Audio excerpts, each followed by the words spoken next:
here. Magsusundo naman tayo ulit kay Tantan mga Konsi.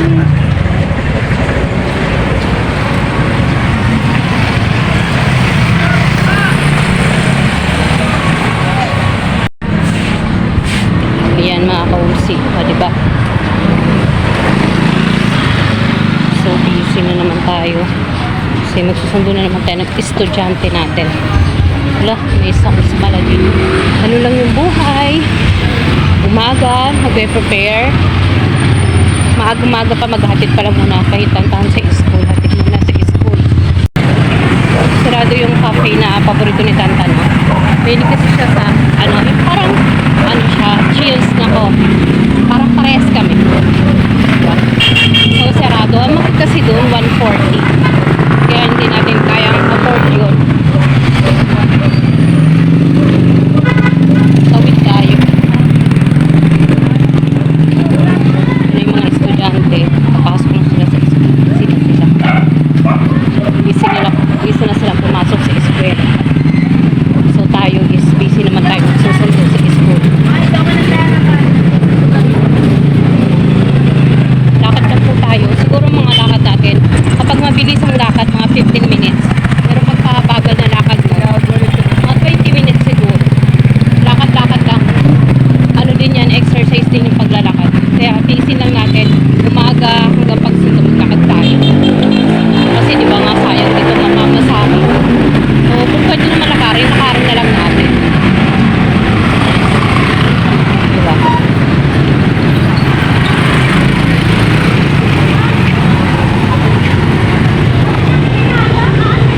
Mga bata. Mga pang-pasok ng mga pang-12. Yung kulay blue tsaka green na paga na yan. Ano yan? High school yan. Ganyan na ng uniform ng high school.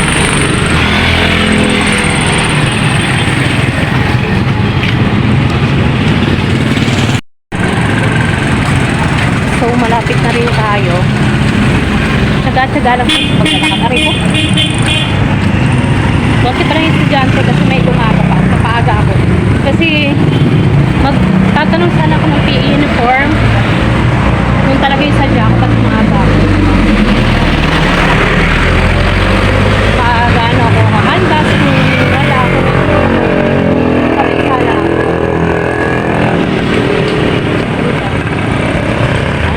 Ay. Natawid muna tayo. Kung may mga ng basura.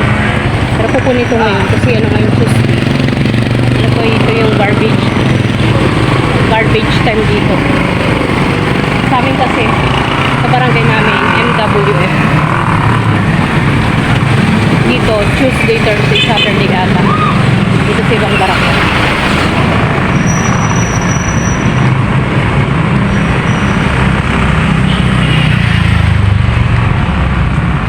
Buti hindi ako masyado hinihingal ngayon kasi minom ako ng gamot. Yeah. Hindi tayo nahihingal ngayon. Pero papunta na sa hingal. Pero sabi i-push yan na mahihingal tayo. Ito na tayo dumaan kasi maraming shortcut dito eh. Pag pupunta ka sa school, maraming pwedeng shortcut. Marami kasing daanan talaga dito. Tagus-tagusan. So kahit saan mo dumaan pwede. Makapayong tayo. Although hindi naman ganun kainit. Pero feel ko lang talaga magpayong kasi mainit eh. So patayin na natin. I-close na natin. Tayo natin. May naamoy akong pritong Gigi. Pritong galunggong sa kaya din. Pakikain na tayo. Charot. Ano ba itong payong na to? Hirap na may isarado itong payong na to. Ito yung problema ko dito sa payong na to. Hirap isarado. Teka lang, wait lang, yung wallet ko. Tutok ko muna sa mukha ko. Yung wallet ko kasi nasa bulsa ko. So, may kasama kasi siyang tissue. Baka mahulog, wag naman.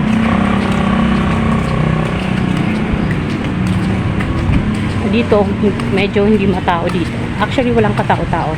Kaya maganda dito talagang dumaan. Malayo. Actually, malayo pa siya. Layo-layo pa siya. Pero okay na rin yun. Kasi may dadaanan na ako dito eh. Yung tindahan ng mga uniform, PE uniform. Mag-canvas tayo kung magkano. Para kung meron na tayong pambili. O, diba? Kasi wala pang PE uniform sa canvas. So, nakakaawa naman, diba? Yung PE uniform niya, ibang kulay. Yung uniform, PE uniform niya is PE uniform niya pa ng grade 3. So, magtanong tayo dito. Tawid ulit tayo. Ay, wala. Iba ito.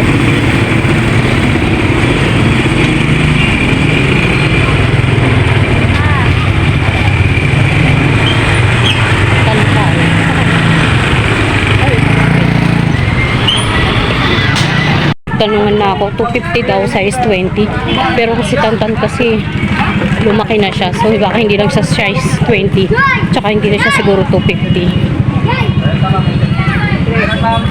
So, hanap pa tayo. Kung saan tayo makakahanap ng mura. Kasi ang budget lang natin is 200.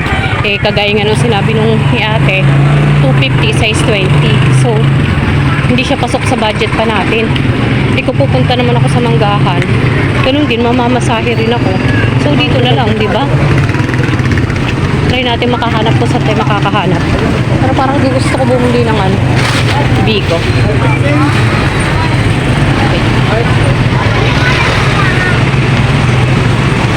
Ito may PE uniform din eh. Wait lang, magtatanong muna ako. Kasi medyo malaki talaga na si Tantan. Tsaka medyo ano, chubby-chubby siya. Nakita nyo naman yung katawan ni Tantan. No? Magtatanong muna ako dito. Napabili ako ng Bigo. 270 sa kabilang size. Yung isa 250, mas mura sa kabila. Pero hanap pa tayo mas mura. Kainin mo kasi ako. Bumili pala ako ng Bigo. Ano? Gugutom na kasi ako. Kaya Bigo muna tayo. Dito na ako sa may hintayan. Hintay ko na si Tantan dito. Doon banda sa unahan, meron pa kasi doon. Kaso natatamad na ako pumunta doon eh.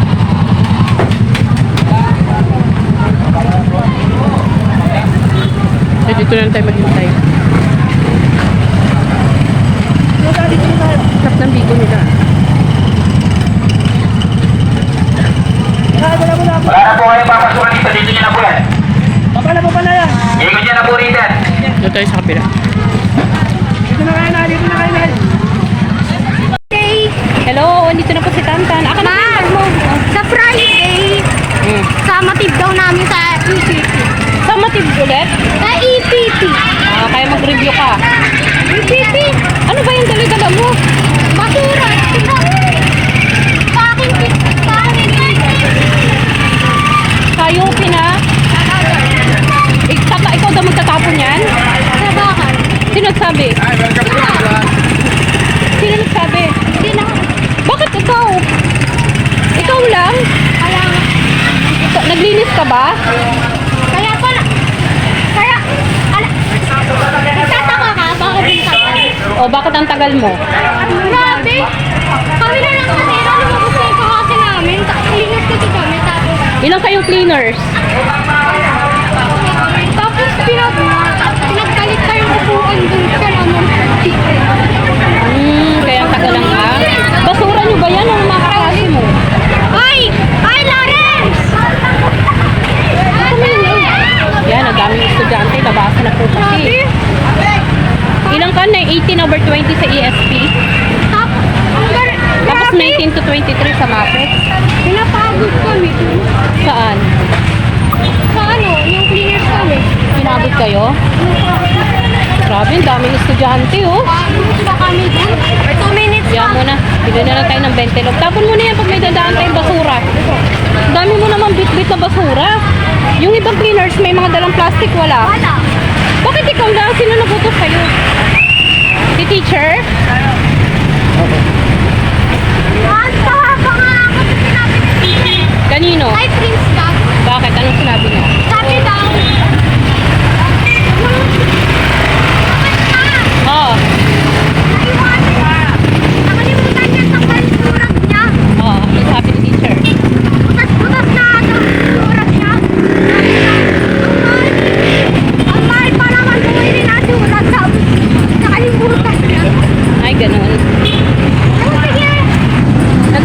naman kayo, be? Wala.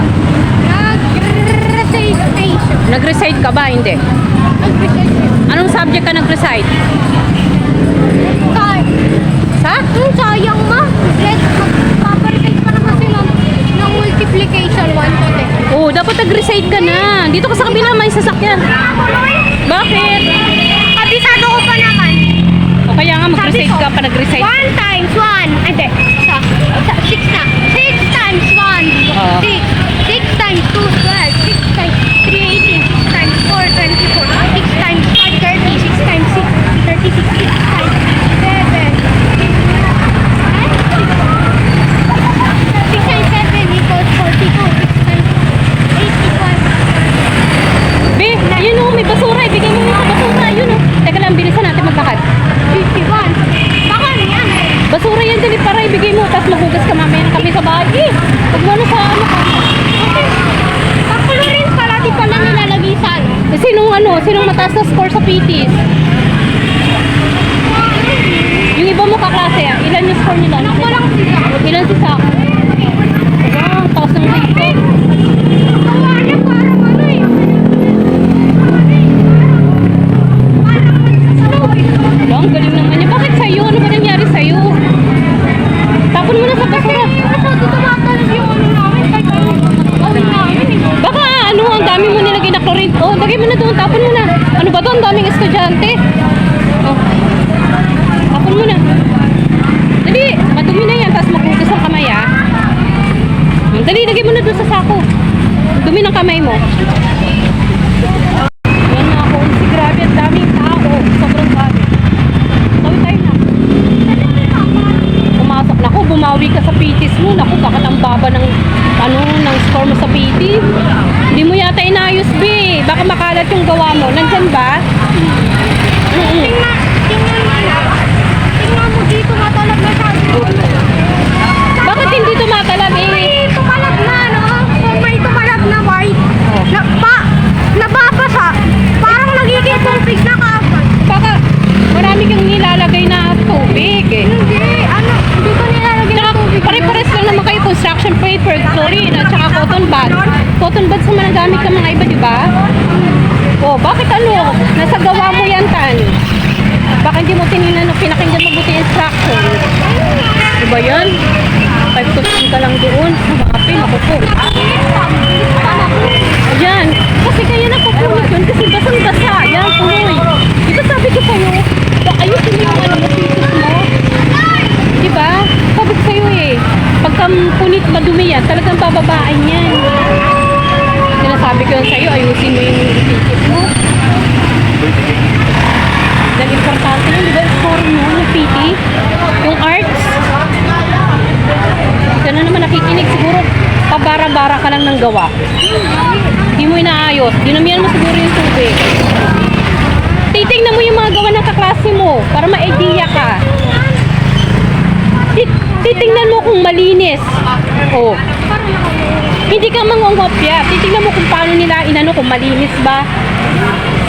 Hindi yung basta nakapagpasa ka kahit punit-punit. Talagang mababa yung score mo nun. Kaya nga PTC, di ba? Kailangan maayos yung gawa, malinis. Tubig, hindi dapat doon sa may konting inuman mo, nagbawas ka ng konti.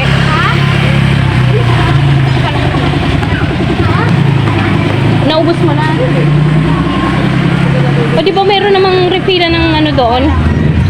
Tubig inumin ba o tubig para sa gagawin nyo? Yan, kaya kailangan sa exam ka babawi. Lagi mong bawian sa exam, kailangan perfect ka dapat. Hindi lang sa exam tan, pati yung mga ginagawa nyong arts. Kasi malaking points yun, dahil actual yung ginagawa. Ibig sabihin, nakikita ni teacher kung paano na hindi yung parents ang gumagawa. Maganda sa recitation. Parehas lang yun. Recitation at saka arts. Kaya sabi ko sa'yo, ayusin mo yung gawa mo. Tingnan mo, nung nakaraan 7 ka. Ngayon 5 over 10. Tingnan mo yan. Siyempre dapat lalaki ka. Kailangan maayos yung gawa mo kahit lalaki ka. Yan, bibili muna kami ni Tanta ng ano, sa Bentelog. Sige, wait na muna tayo. Ako na lang mag-isa bibili.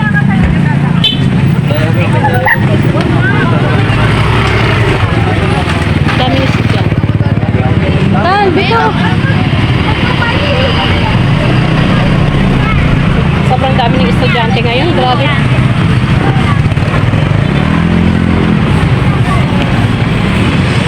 Tawid, tawid, tawid! Be, tawid! Tawid na kami tantan.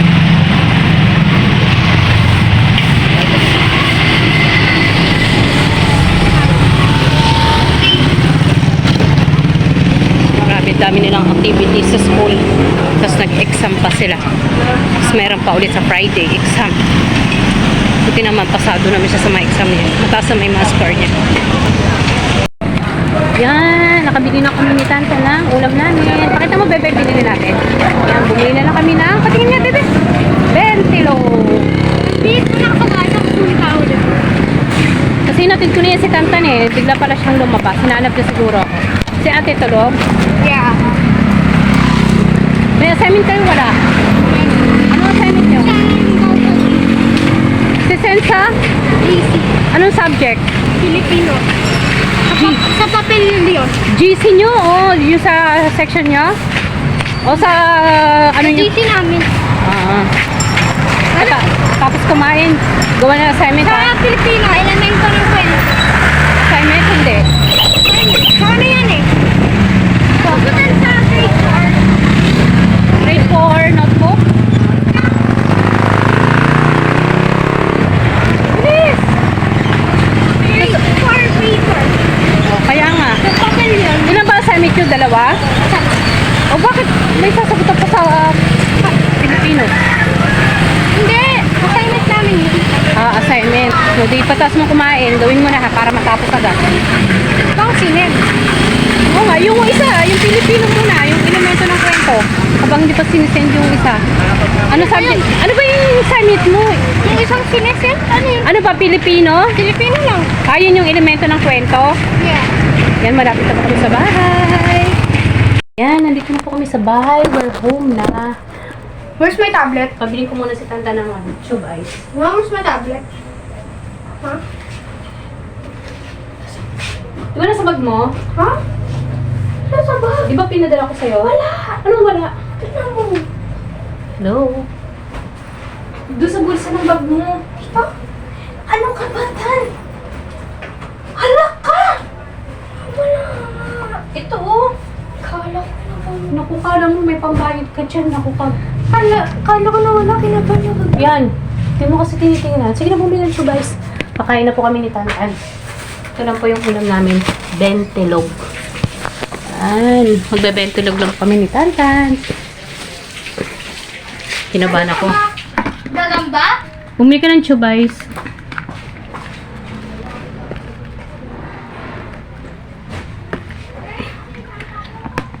Yan, kakain na po kami mga kaumsi. Thank you for watching po. At mag-ingat po tayo palagi. Bye-bye!